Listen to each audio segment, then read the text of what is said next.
Perguntas. Recentemente, eu estava apresentando um evento no meio oeste. Havia em torno de 1000 mulheres na plateia, uma meia dúzia de homens e alguns bebês gorgolejantes. Depois que abrimos para as perguntas, percebi alguém levantar a mão lentamente no fundo do salão. Um assistente correu até lá, se aproximou e pediu para a dona da mão ficar de pé. Uma mulher de cabelo grisalho, curto e expressão gentil e séria, com rugas profundas, se levantou devagar.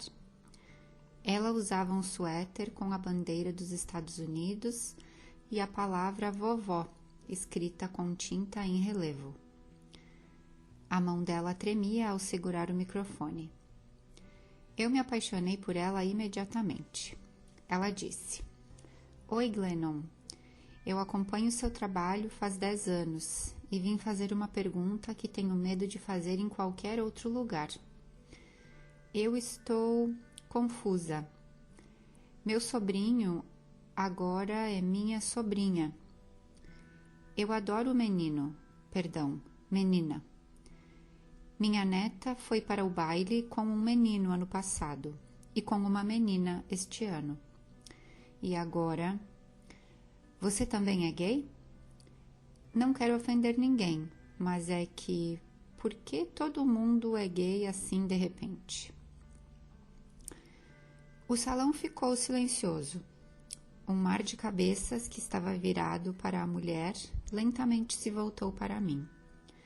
Olhos arregalados. Senti o estresse coletivo. Dela, meu e de todos. Ah, meu Deus, isso foi ofensivo? Eu falei errado? A Glennon vai ficar chateada? Mas eu realmente não sei por que todo mundo é gay assim de repente.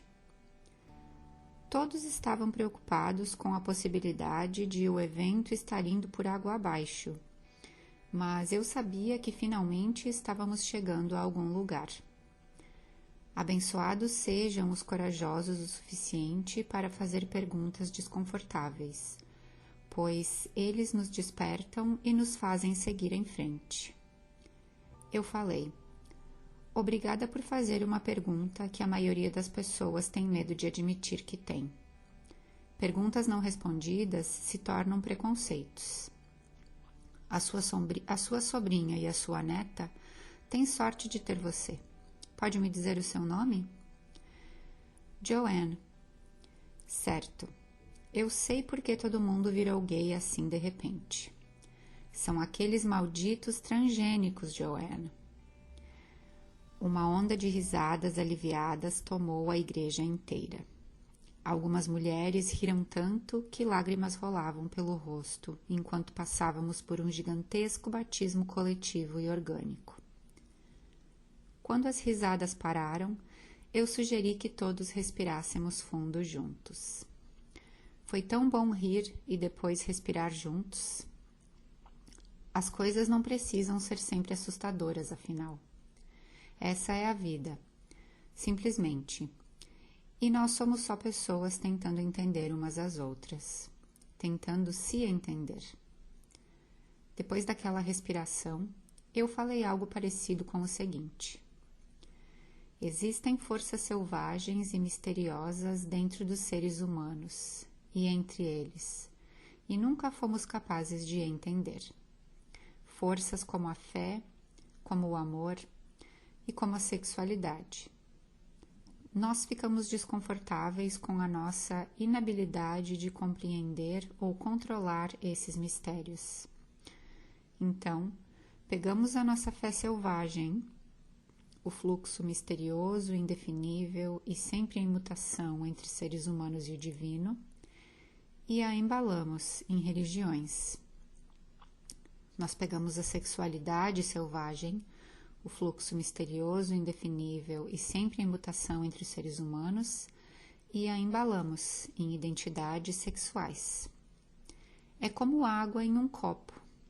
Fé é água. A religião é o copo. Sexualidade é água. A identidade sexual é o copo. Nós criamos esses copos para tentar controlar forças incontroláveis. Então, dizemos para as pessoas: escolha um copo, hétero ou gay. Só para você saber, escolher o copo gay provavelmente vai fazer você ficar desprotegido pela legislação, ser excluído pela comunidade e ser banido por Deus. Escolha com cuidado. Então as pessoas tentaram fazer caber seus eus imensos e maravilhosos nesses copinhos apertados e arbitrários, porque isso era o esperado. Muitos viveram vidas miseráveis, se sufocando aos poucos, conforme prendiam a respiração para conseguir se ajustar. Em algum lugar, em algum momento, alguém, sabe-se lá por que motivo miraculoso e destemido, finalmente entregou o seu dragão. Ela decidiu confiar no que sentia, saber o que sabia e ousou imaginar uma ordem invisível em que poderia ser livre. Ela se recusou a continuar se contendo. Decidiu se virar do avesso e deixar queimar. Ela ergueu a mão e disse: esses rótulos não servem para mim. Eu não quero me enfiar em nenhum desses copos. Para mim, não é exatamente assim que funciona. Eu ainda não sei bem o que sou, mas não é isso. Outra pessoa ouviu aquela primeira corajosa e sentiu uma descarga elétrica de esperança correndo nas veias. Ela pensou: espera, e se eu não estiver sozinho? E se eu não estiver errado? E se o sistema de copos estiver errado?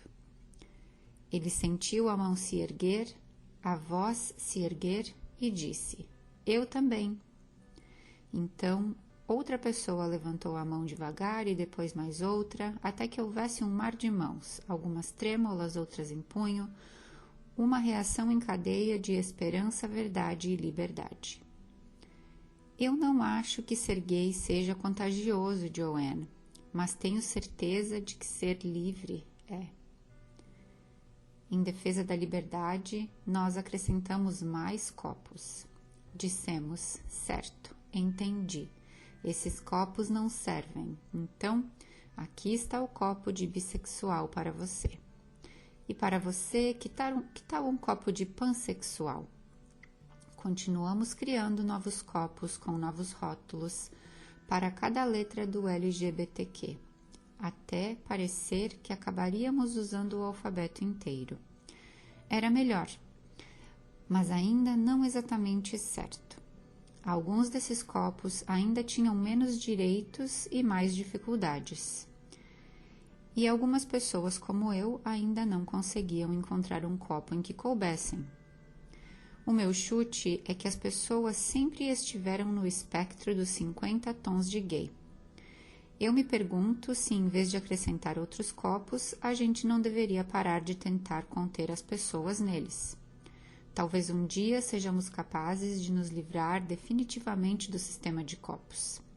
Fé, sexualidade e gênero são coisas fluidas, sem copos, só amar.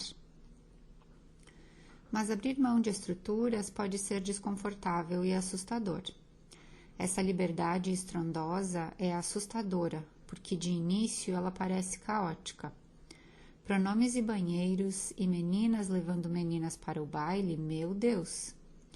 Mas progresso simplesmente é um perpétuo desfazer de sistemas que não são mais verdadeiros o suficiente, para então criar novos sistemas que são uma estrutura melhor para as pessoas como realmente são.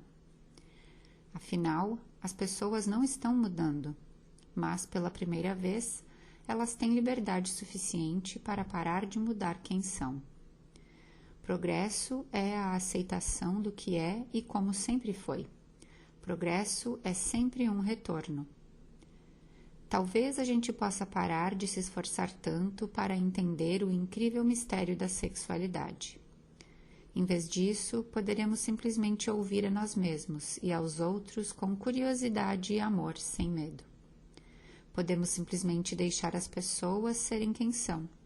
E podemos acreditar que quanto mais livre uma pessoa é, melhor todos nós ficamos.